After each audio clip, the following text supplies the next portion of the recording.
முதல்வராக இருந்தபோது எதுவுமே செய்ய முடியாத முதல்வர் என்றால் எடப்பாடி பழனிசாமிதான் என்று நாடாளுமன்ற வேட்பாளர் கனிமொழி குற்றம் சாட்டியுள்ளார். தூத்துக்குடி நாடாளுமன்ற வேட்பாளராக இரண்டாவது முறையாக கனிமொழி அறிவிக்கப்பட்ட பின்பு தூத்துக்குடி வாகைக்குளம் விமான நிலையம் வந்தடைந்த அவர் செய்தியாளர்களை சந்தித்தார்.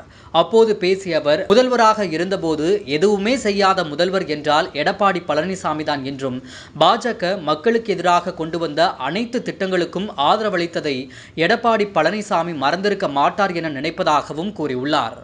ஆனால் ஒன்றே ஒன்று, எங்களை யார் வேணாலும் கேள்வி கேட்கலாம். 10 வருஷமாக ஆட்சியில் இருந்த பொழுது மக்களுக்கு எதையுமே செய்யாத ஒரு முதலமைச்சராக இருந்த எடப்பாடி பழனிசாமி அவர்கள் கேள்வி கேட்பது தான் வருத்தமாக இருக்கிறது. மக்களுக்கு எதிரான பாஜக கொண்டு வந்த அத்தனை மசோதாக்களுக்கும் அதை ஏற்றுக்கொண்டு அதற்காக அது வெற்றி பெறுவதற்கான வாக்களித்த இயக்கம்தான் அதிமுக. அப்பொழுது முதலமைச்சர்